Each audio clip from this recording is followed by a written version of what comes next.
अस्सलामुअलैकुम। तो आज हम एक नया चैप्टर स्टार्ट करेंगे इन एएस लेवल मैथ्स S1। ठीक है, इसका नाम है प्रोबेबिलिटीज।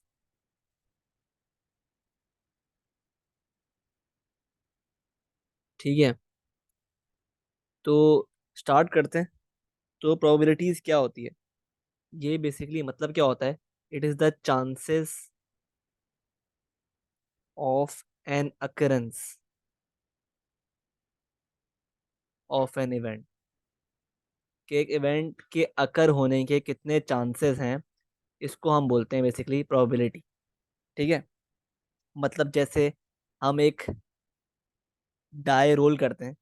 ठीक है, हम एक डाइस रोल करते हैं। ठीक है, तो इस डाइस को रोल करने में, जैसे when a dice die is rolled. ठीक है, तो जब उस डाई को हम रोल करते हैं, सही है, तो उसमें देयर आर 6 आउटकम्स। आउटकम्स क्या होते हैं? तो टोटल पॉसिबल आउटकम्स क्या होते हैं? 6, right.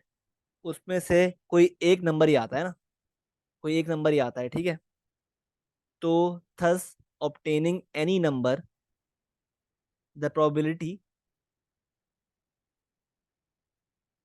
of obtaining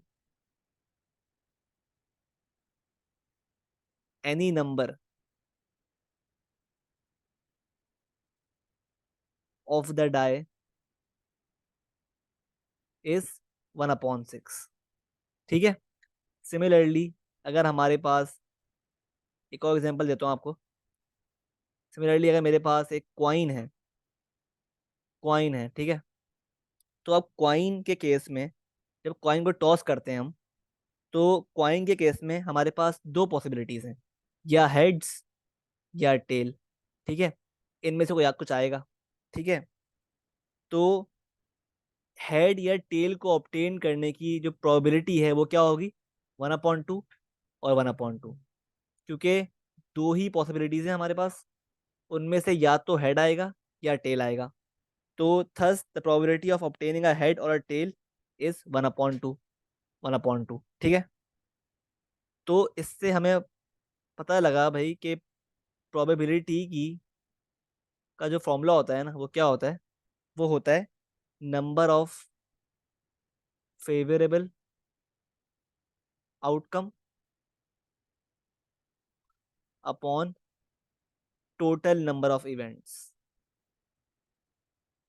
number of events मतलब जो उसकी, क्या मतलब है इसका?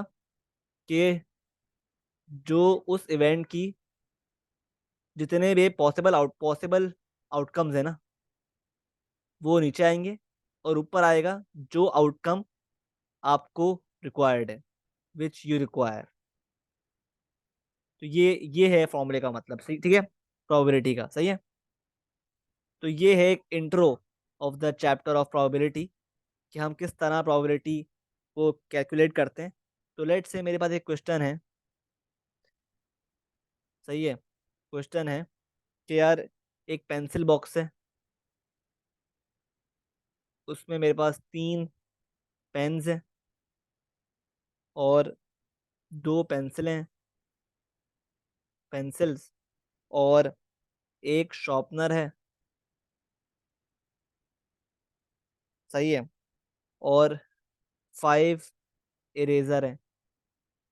ठीक है, तो अगर मैं आपसे बोलता हूँ भाई कि कोई भी इसमें से स्टेशनरी एक बंदे ने आके पाउच से निकाली है एट रैंडम, सही है, रैंडमली निकाली है। ठीक है, तो अब क्या प्रोबेबिलिटी है कि वो जो स्टेशनरी निकाली है वो पेन होगा?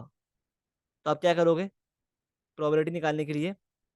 नंबर ऑफ फेवरेबल आउटकम कितने? 3।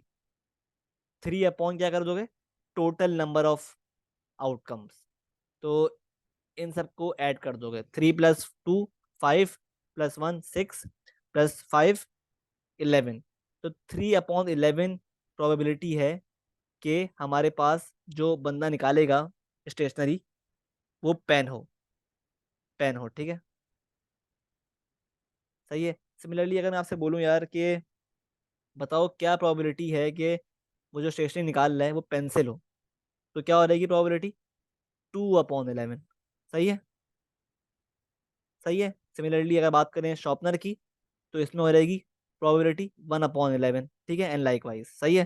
तो इस तरह हम प्रोबेबिलिटी कैलकुलेट करते हैं। ठीक है, आई होप क्लियर है। ठीक है, ये आप होपफुली पढ़ चुके होगे ओ लेवल IGCSE मैथ्स में। ठीक है, चैप्टर पढ़ चुके होगे। तो बेसिकली ये वही वही बात कर रहे हैं हम। ठीक है, अभी तक तो। सिमिलरली अगर मैं बात करूं, अगर मैं बोलूं यार कि एक इवेंट है, उसके 100% चांसेस हैं कि वो अकर हो, तो ऐसा इवेंट जिसके 100% चांसेस हों कि वो अकर हो, उसकी प्रोबेबिलिटी क्या होती है? उसकी प्रोबेबिलिटी होती है हमेशा 1। सिमिलरली कोई ऐसा इवेंट जिसके 0% चांस हो ऑफ अकरेंस, तो ऐसे इवेंट की प्रोबेबिलिटी क्या होती है? Is always 0। ठीक है, तो आई कैन से कि प्रोबेबिलिटी की जो रेंज होगी ना, हमेशा हमेशा होगी फ्रॉम 0 till 1 इंक्लूसिव। ठीक है, अगर अगर चांसेस 0% हो तो प्रोबेबिलिटी क्या होगी? 0। अगर चांसेस 100% हो तो प्रोबेबिलिटी क्या होगी? 1। ठीक है, तो ये बेसिकली रेंज है प्रोबेबिलिटी की।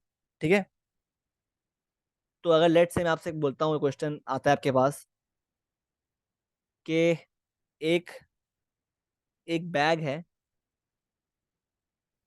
उसमें हमारे पास 5 रेड बॉल्स हैं, और ठीक है 5 रेड बॉल्स हैं। सही है, और अब कह रहा है कि अब ball is chosen at random, is chosen at random. ठीक है, तो अब कह रहे हैं find the probability, part A में कह रहा है of the if the ball chosen is red, तो प्रोबेबिलिटी ऑफ रेड फाइंड करनी है हमें। और पार्ट बी में कह रहा है प्रोबेबिलिटी निकालो ऑफ अ वाइट बॉल, कि जो बॉल निकाली है वो वाइट हो। सही है, तो देखो वी नो यार कि इस बैग में हमारे पास सिर्फ और सिर्फ रेड बॉल्स ही हैं। तो जो प्रोबेबिलिटी है कि बॉल रेड निकले, वो क्या है? Let's see, 5/5। ठीक है, तो मतलब 1, क्योंकि 100% चांस है कि जो आप बॉल निकालोगे वो रेड ही होगी, तो जब भी प्रोबेबिलिटी क्या हो गई? 1। सिमिलरली क्योंकि हमारे पास बैग में वाइट बॉल है ही नहीं, तो आप कितनी भी कोशिश कर लो, कभी भी वाइट बॉल निकलेगी ही नहीं। वाइट बॉल का निकलना इम्पॉसिबल है। तो इसकी प्रोबेबिलिटी क्या हो गई? 0.5 मतलब 0। ठीक है, तो ये मतलब था इन पॉइंट्स का। ठीक है, आई होप क्लियर है। आगे बढ़ते हैं।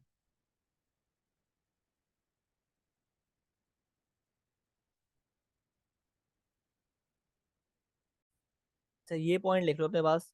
ये पॉइंट बहुत इंपॉर्टेंट है कि the probability of occurrence of non occurrence of an event is 1 minus the probability